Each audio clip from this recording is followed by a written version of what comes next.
रहे हैं true India news. आइए रुख करते हैं अब खबरों की ओर।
बनावटी है मन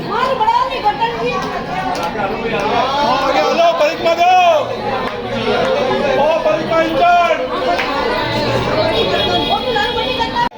अरे उसको बुला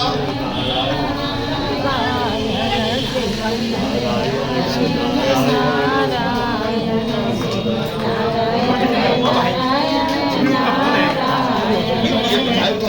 ला दो कुछ मिठाई बटवा के।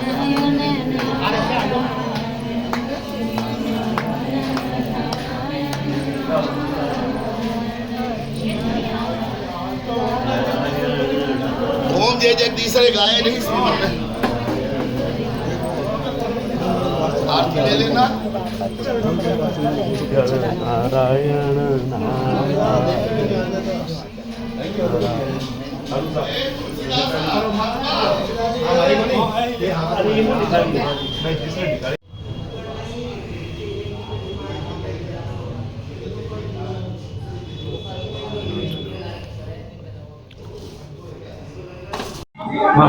श्रीमते रामानुजाय नमः। श्रीमन्नारायण चरणों शरणं प्रपद्ये। श्रीमते नारायणाय नमः। देखिए, ये द्वापर युग से क्रम जन जन में व्याप्त है। बड़ी श्रद्धा के साथ भगवान कृष्ण के द्वारा अर्जुन को निमित्त बना करके मानव मात्र के लिए, कल्याण के लिए जो श्रीमद् भगवद गीता का उद्घोष किया गया था, ये महाभारत में 1 लाख श्लोकों के अंतर्गत वर्णित है। उसमें से थोड़ा अंश निकाल करके 18 अध्यायों में जन कल्याण के लिए गीता गंगोदकम, गीता ज्ञान रूपी गंगा का प्राकट्य द्वापर में हुआ। जो लोग इस गीता गंगोदकम पित्वा, एक श्लोक, एक अक्षर इसका उच्चारण करते हैं, इसका अनुकरण करते हैं, पुनर्जन्म न विद्यते, फिर कभी भी वो सूकर कुकर योनियों में जाके उनका भटकाव नहीं होता।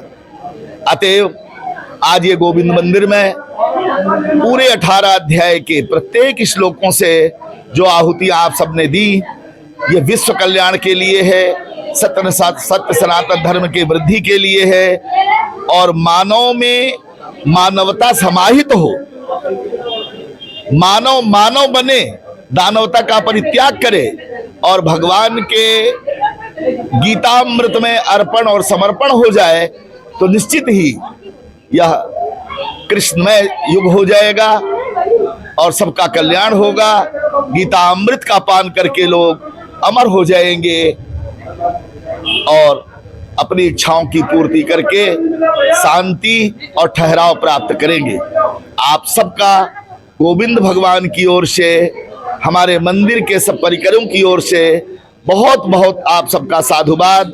आप सबको बहुत बहुत धन्यवाद, जो इतनी विशाल संख्या में आप सब लोग सम्मिलित हुए इस गीता जयंती के पावन महोत्सव में। सर्वेत्र सुखिनः सन्तु, सर्वे सन्तु निरामयाः, सर्वे भद्राणि पश्यन्तु, मा कश्चित् दुर्भाग् भवेत्। ओम शांति शांति शांति।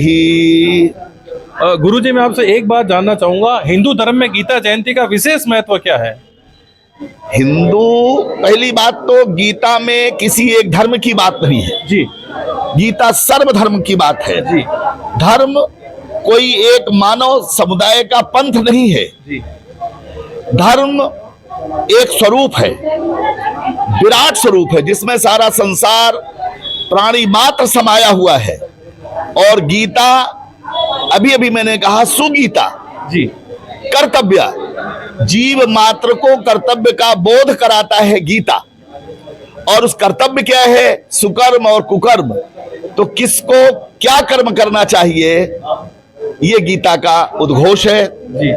और ये प्राणी मात्र के लिए है, किसी जाति के लिए नहीं, किसी वर्ण के लिए नहीं, ये किसी की व्यवस्था नहीं है।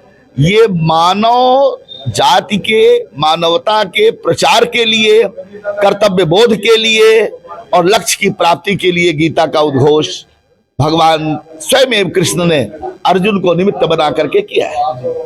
इसमें ना कोई जाति भेद है, ना कोई वर्ण भेद है। ये तो इतना बड़ा सागर है कि इस सागर में जो भी डुबकी लगाना चाहे, इसमें अंत में कह दिया एक एक अक्षरम पुंसाम, एक एक अक्षर का भी यदि कोई अपने जीवन में उद्धरण करता है तो उसका भी कल्याण करने वाली ये गीता है। गीता बांटती नहीं है, गीता जोड़ती है। गीता गिराती नहीं है, गिरे लोगों को उठाती है। गीता दानवता से मुक्ति दिलाकर मानवता के पथ पर ले जाती है। गीता उन्नति का एक सुंदर सोपान है। गीता कल्प वृक्ष है, कामधेनु है। तो मुझे तो लगता है कि चाहे वो सिख हो, चाहे ईसाई हो, चाहे मुसलमान हो, चाहे गुरुद्वारा वाले, कोई भी हो, यदि ये गीता का अच्छी से अध्ययन करे तो किसी को ऐसा नहीं लगेगा कि केवल हिंदू का गीता है। गीता मानव मात्र का है। गीता हमारे आपके जीवन का दर्पण है। गीता हमारे आपकी उन्नति की एक सोपान है, सीढ़ियां है। गीता का के महात्म का वर्णन तो व्यास जी ने कहा, मैं भी नहीं कर सकता। गीता बहुत विशाल ग्रंथ है। गीता बहुत बड़ी औषधि है। हमें अर्पण और समर्पण के भाव सिखाती है गीता। छोटे बनो, विनम्र बनो, दूसरों की इज्जत करो, दूसरे का सम्मान करो, अपने अधिकार को समझो। कर्मण्येवाधिकारस्ते। अब हम केवल एक बात को मान लेते हैं कि गीता केवल हमको कहती है कर्म करो फल देंगे। तो ऐसा नहीं कहा कि किसी की हत्या करें, व्यभिचार करें, अनाचार करें, अत्याचार करें, वह भी कर्म है।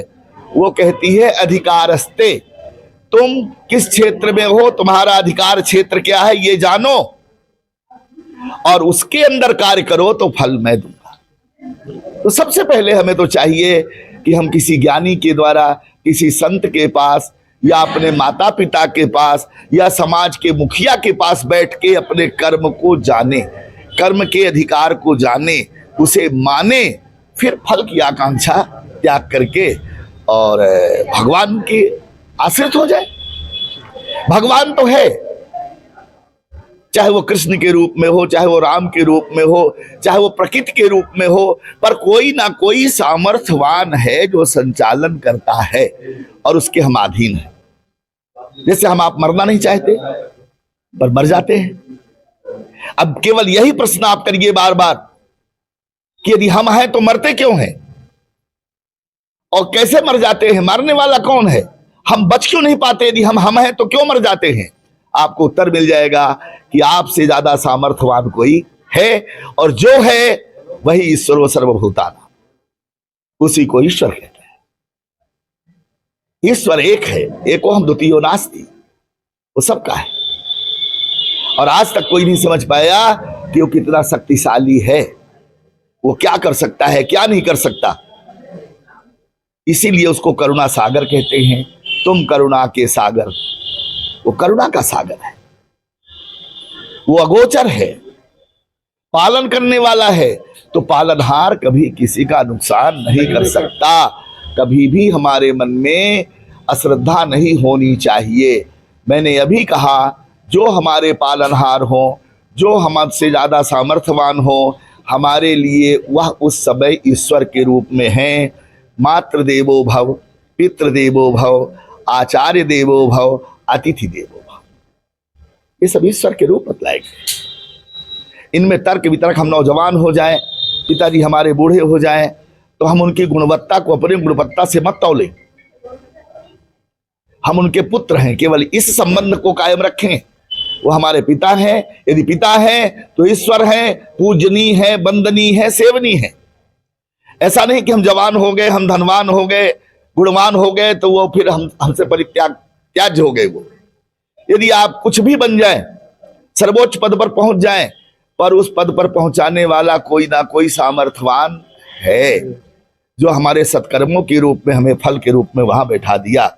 इसलिए मेरा तो सबसे ये कहना है, सबसे ये मेरा अनुरोध भी है कि गीता को अपने जीवन में औषधि के रूप में अपन उतारें, उसे मानें और दूसरों की इज्जत करें। जो अपने लिए हम चाहते हो दूसरों से, वो दूसरों के लिए हम वो सब करें, तो निश्चित ही यम यम चिंतते कामम तम तम प्राप्नोति निश्चितम। हमारा यह देवताओं का देश है, ऋषियों का देश है। जब वो ईश्वर कभी आता है तो इसी भारतवर्ष में, इसी मानव शरीर के कल्याण के लिए, मानव शरीर को धारण करके जितने शरीर हैं, पंच तत्व के शरीर, अन्य तत्व के शरीर, उन सब में ईश्वर के सन्निकट पहुंचने वाला इंसान है। तो इसीलिए भगवान मनुष्य के रूप में अवतरित होकर के और ये जितनी लीला करते हैं, हमारे आपके ठहराव के लिए भी भटकाव है हमारा। कल पेट में थे, फिर बाहर निकल आए, फिर छोटे बच्चे थे, फिर दौड़े, फिर बड़े हो गए, फिर जवान हो गए।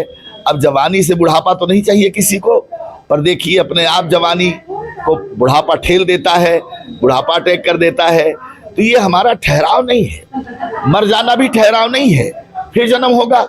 आदि गुरु शंकराचार्य जी ने गाया था, सर्च किया इस पर, किसी 100 को जाते हुए देखा, उनको वैराग्य हो गया।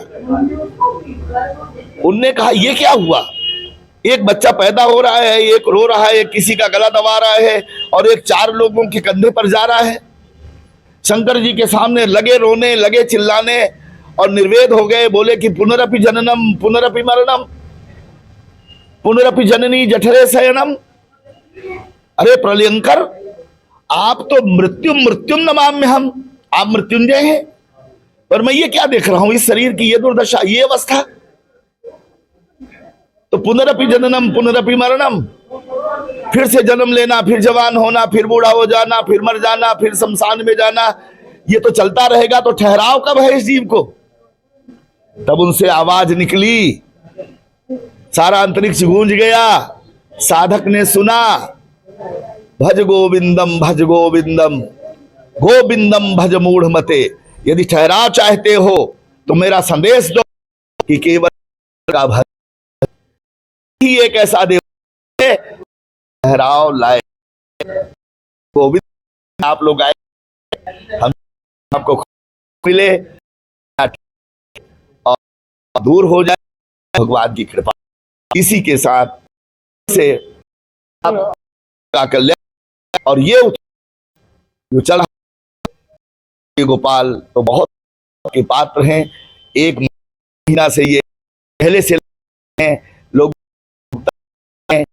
जो मैंने है ये दूरभाष से सब लोग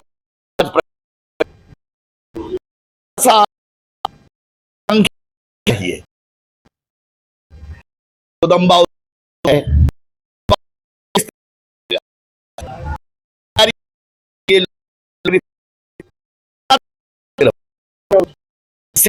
और हर्षोल्लास मनाया जाए। फिर उत्सव में जन्म ली है ये वैकुंठ है, और जैसे धाम में खिलाती हैं अपन, अभी अब इतिहास है करके लोग को दूर करके मेरे गोपाल कोई के गोदम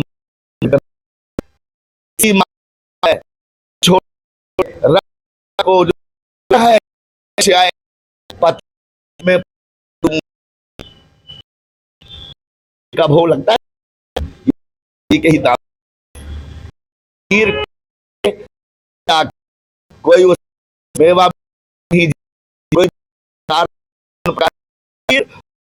खिला जी ने भगवान महाराज हैं तो वेंकट लाल तो शुरुआत की जो आप सब से आगे बढ़ तो कार्यक्रमों के लिए आमंत्रित सम्मिलित होइए, लेकर आगे फिर से सबका बहुत हमारी ओर से, हमारी मंदिर की ओर से आपको माल्यार्पण करके बहुत बहुत साधुवाद। आप बहुत बहुत खुश रहें। अरे आप आइए भाई, आप तो और माला लाओ, ये ले आओ।